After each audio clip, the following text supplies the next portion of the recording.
বাংলাদেশের আইন কতটা জঘন্য হইলে এর মতো একটা মহিলা ধর্ষণ মামলা আমাকে দিতে পারে? 50 বছরের একটা মহিলা আমাকে ধর্ষণ মামলা দিচ্ছে। মামুন যদি আমার কথাই ঠিক না হতে পারে, তুমি এত কথা পেঁচাও কেন? আমার কথা হচ্ছে মামুন যদি সোজা কথাই ঠিক না হয় তাহলে ওকে একেবারে দেওয়ালে পিঠ ঠেকায় ঠিক করতে হবে। তো মামলা করেছি ওর হাত থেকে বাঁচার জন্য, ওর অত্যাচারের হাত থেকে বাঁচার জন্য। তারপরেও অত্যাচারিত হচ্ছি। আমাকে আমি আসলে বাঁচতে চাই, আমাকে আসলে বাঁচতে দেন। আমি মানে বাংলাদেশ এমন একটা দেশ, এই দেশে একটু শান্তিতে ঘুমান যায় না। কে জানে ঘুম থেকে উঠলে কোন বিনোদন মিস হয়ে যায়। ঘুমাইছিলাম, ঘুম থেকে উঠে দেখি নতুন নাটক শুরু হয়ে গেছে।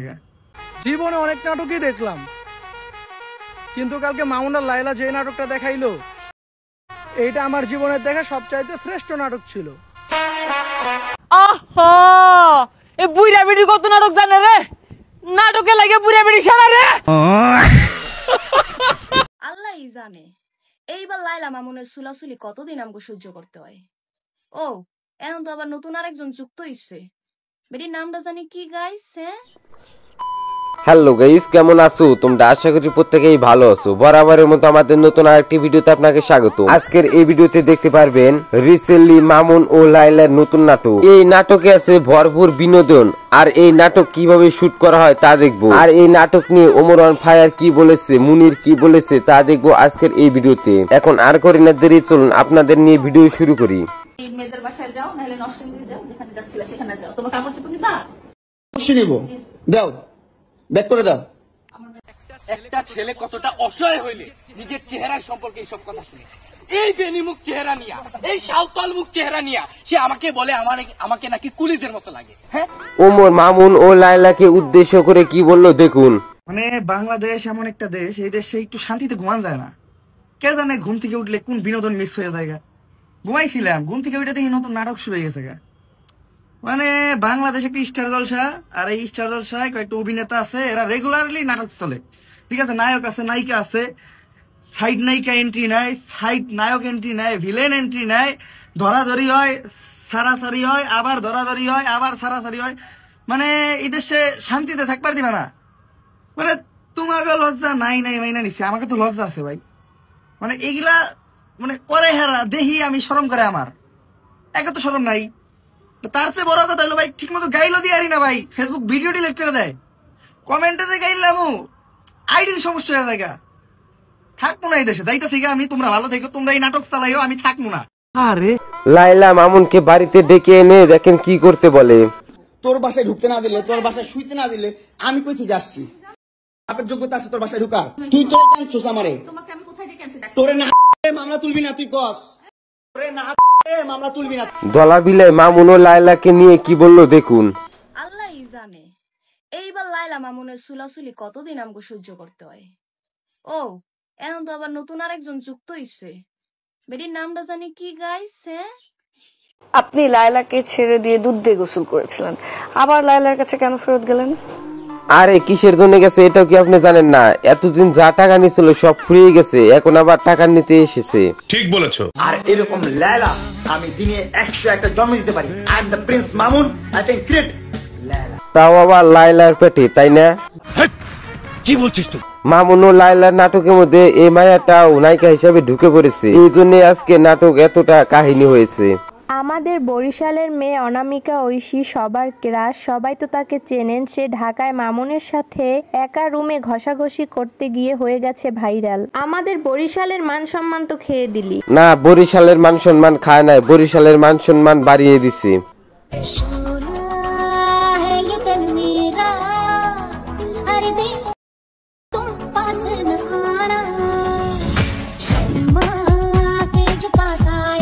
মামুনের চরিত্র যে আগে থেকে খারাপ, এই ভিডিওগুলো দেখলে বুঝতে পারবেন।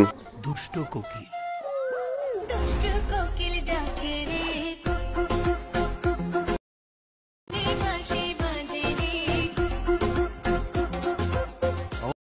ভালো লাগে না, কিন্তু তোমারই ভালো লাগছে।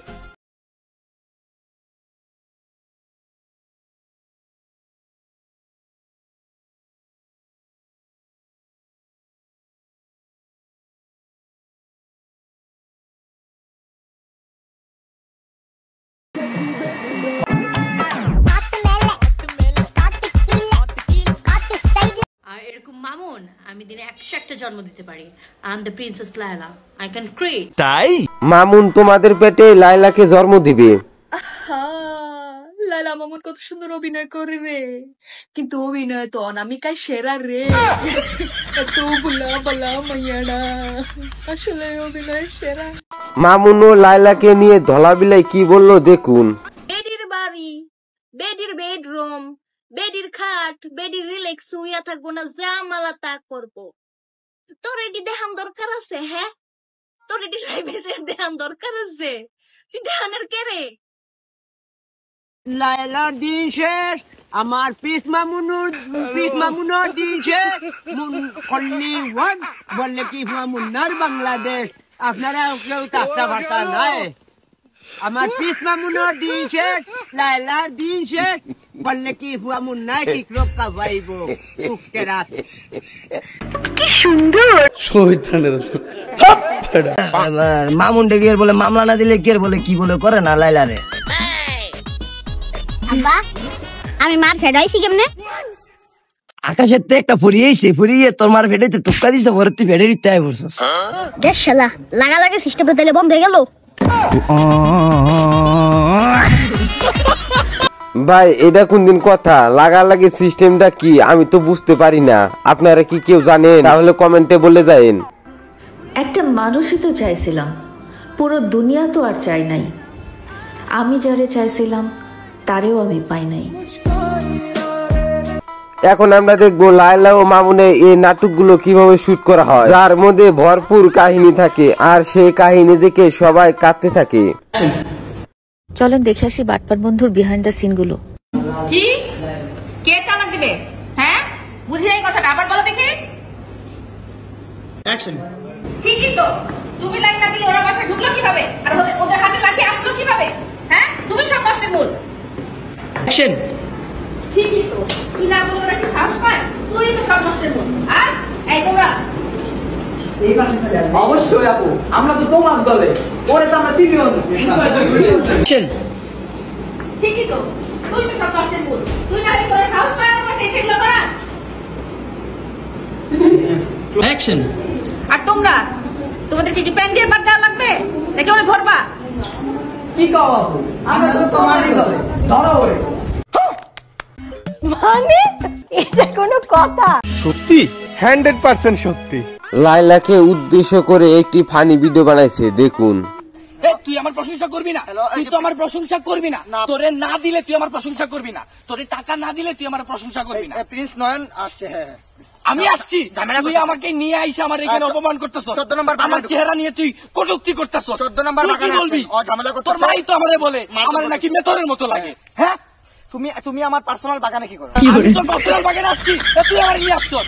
তুই নিয়ে আইসা আমারে এইসব কথাবার্তা বলতেছ। আমি নিয়ে আসছি। হ্যাঁ তুই নিয়ে আসছস। তুমি আমার পার্সোনাল বাগানে কেন আসবা? তুমি কেন? তোর পার্সোনাল বাগান মানে এই বাগানে তুই ব্যবসা করস? 14 নম্বর বাগানে আসো। প্রিন্স নয়ন আসছে, ঝামেলা করছে। আমার মনে হয় আমাকে বাঙালি মতো খারাপ এই দুনিয়াতে আর কেউই নেই। বাংলাদেশে রিসেন্টলি একটা নতুন ধারাবাহিক নাটক শুরু হয়েছে। নাটকের ভিতর অভিনেতা তার জীবনের দুঃখের কথা বলতেছিল, কিসের জন্য তার জীবন ধ্বংস হয়েছে, গরিবরা এই দুনিয়ায় কেন বিচার পায় না, দেন কি কি না করলে মামলা তুলবো না অভিনেত্রী। আমরা ওদিকে লক্ষ্যই করলাম না, আমরা লক্ষ্য করলাম কি অভিনেত্রীর বাসায় পর্দার বদলে কিসের জন্য চাদর টানানো। এত ইন্টারন্যাশনাল মানের মানে কি কয় ওটারে মূল্যবান কথা হইলো, ওদিকে আমরা লক্ষ্যই করলাম না। আমরা লক্ষ্য করলাম কি কিসের জন্য মহিলার রুমে চাদর টানানো, পর্দা না। মানে আপনি ভালোই জানেন না, আপনি কত মানুষ থাকার থেকে 2 কোটি টাকা থাকা ভালো। আজকের মতো এই পর্যন্ত। আর হ্যাঁ, পরবর্তী যে ভিডিও আসতেছে সেই ভিডিও দেখলে আপনি হাসতে হাসতে পাগল হয়ে যাবেন, আমি 100% গ্যারান্টি দিতে পারি। সবাই ভালো থাকেন আর পরবর্তী ভিডিওর জন্য অপেক্ষা করতে থাকুন। আর হ্যাঁ, এই চ্যানেলে নতুন হয়ে থাকলে চ্যানেলটি সাবস্ক্রাইব করে যাবেন। ধন্যবাদ।